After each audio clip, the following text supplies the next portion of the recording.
suka ce addinin ma ba za a bar muku ba, har addinin sai an raba ku da shi. Ana saura bai wuce sati guda ba a ƙaddamar da littafin da ake ce malluwa da kilt a nan ƙasai.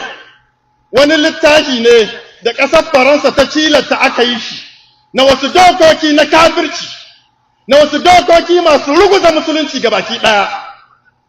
Tun lokacin wannan shugaban yana ministan cikin gida ta sa aka yi su. An yi taro su abin nan da yake suna Mali wurin yin wannan kundin na Niger. An yi taro Tunisia, an yi taro Algeria, an yi taro Niger sau biyu.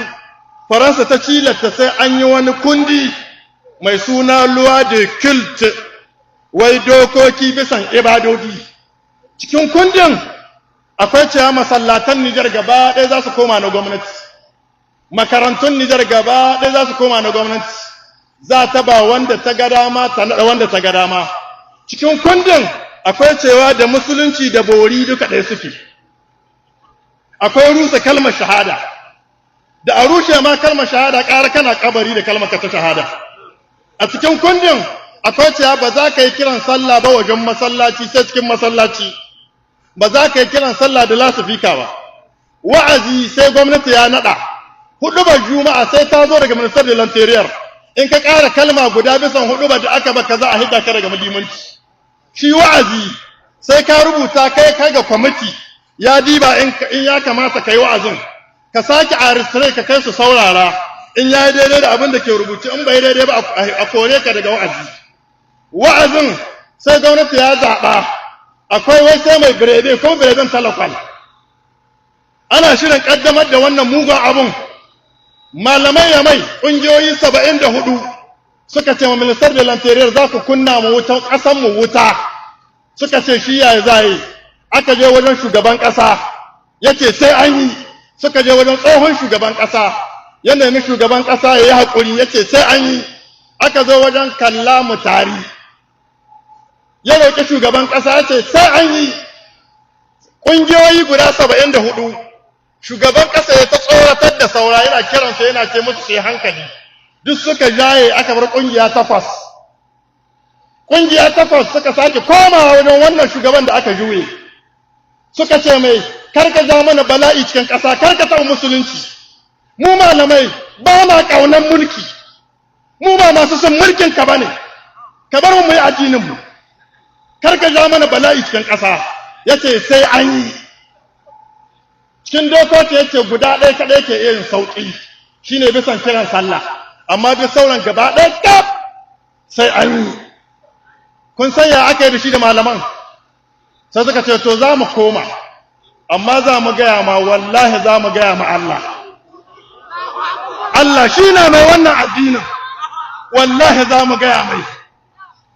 Asabar suka yi zama da shi, aka yi Lahadi, aka yi Atanin, aka yi Talata, Laraba aka juye shi.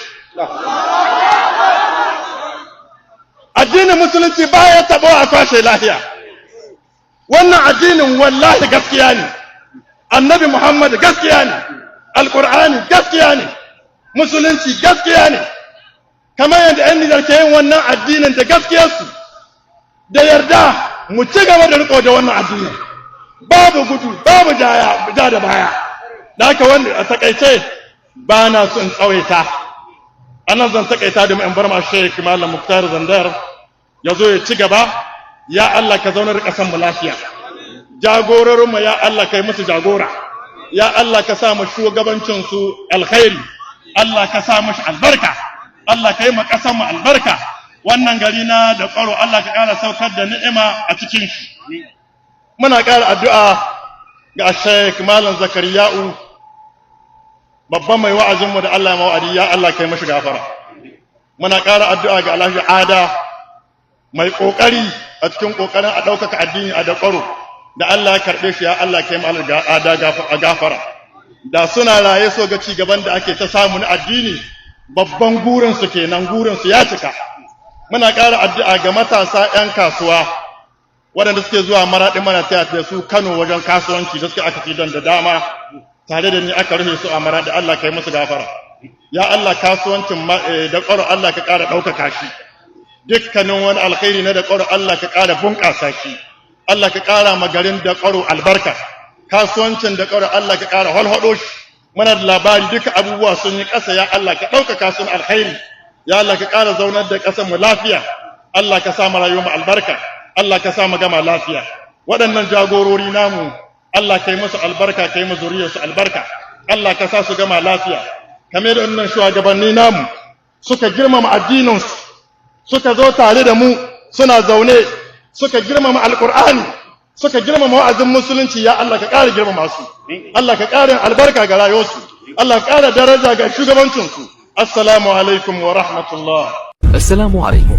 لا تنسوا الاعجاب